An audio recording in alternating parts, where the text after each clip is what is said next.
นมัสการพ่อแม่ครูบาอาจารย์เจริญพรออกตนญาติโยมที่เข้ามาเบิ่งมาชมคลิปนี้ก็อาตมาภาพหรือว่าครูบาถ่ายตอนเดินมาจากเมืองไวสาลีจะมุ่งหน้าไปสู่เมืองปัตตนะปัตตนะนี่เป็นเมืองของ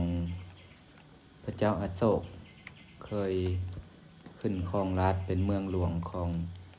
ประเทศอินเดียอีกเมืองหนึ่งนะเมืองปัตตนะพระเจ้าอโศกเป็นพระราชาแล้วก็เคยปกครองอยู่เมืองนี้แต่อยู่ใกล้กันกับเมืองไวสาลีเพราะคนละภาคน้ำภาคแม่น้ำคงคาแม่น้ำคงคานี่ก็กำลังเดินทางไปวิถีชีวิตของซุ่มซ่นของข้าเจ้าตามแคมทางแต่ว่าเขตเมืองไวสาลีนี่ก็จะมีออกตนญาติโยมตามอาตมาภาพได้สังเกตนะข้าเจ้าจะมีความเลื่อมใสในพระพุทธศาสนาอยู่จะเป็นแต่ก็บ่หลายแต่ก็พอให้เห็นนะเพราะเห็นข้าเจ้าได้ใส่บาตรได้ฝากได้ไว้ก็มีอยู่นะเพราะว่ายังมีคนถือศาสนาหรือนั้นอยู่นะตามสังเกตพ่อแม่ครูบาอาจารย์เดินไปตามถนนหนทางก็จะมีบางพวกบางเหล่าอยู่นะเห็นข้าเจ้าได้ใส่บาตรใส่ที่ยังให้แล้วก็มีการมากราบมาไหว้ก็มีนะอันนี้คือ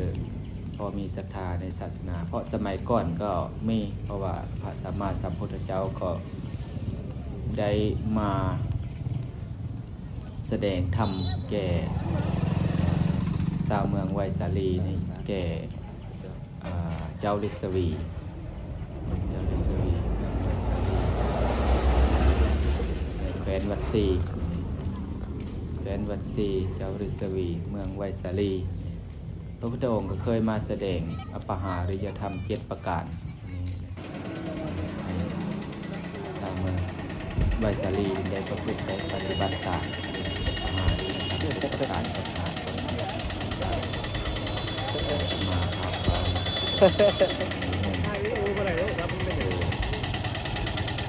ชาวเมืองไวสาลีประชุมกันทั้งอย่าเป็นสองเขาเพียงกันประชุมเขาเพียงกันประชุมเขาเพียงกันทำกิจที่ควรทำอย่างนี้นะ4เราจะเคารพอย่างเก่งในเราจะบอก3เราจะบอกบัญญัติสิ่งที่บ่เคยบัญญัติจะบอกเพิกถอนสิ่งที่เคยบัญญัติไว้แล้วนี่จะทำเป็นประการในข้อ4ข้อที่4ก็คือเราจะเคารพอย่างเก่งผู้ที่มีอายุสูงผ่านการอายุผ่านการผ่านวัยมาดนคือผู้แก่ผู้เฒ่าอยู่ในบ้านในเมืองผู้ที่เขารบอย่างเก่ง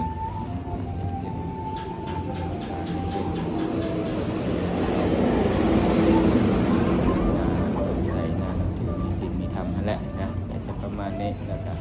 ข้อที่5นี่ก็จะเป็นชาวไวสาลีจะเขาจะกราบไหว้สักการะบูชาเจดีย์หรือว่าข้อที่6ชาวไวสาลีจะนับถือจะบ่ข่มขืนจะบ่คืนใจพวกมาตุคามหรือว่าพวกเพชรแม่จะ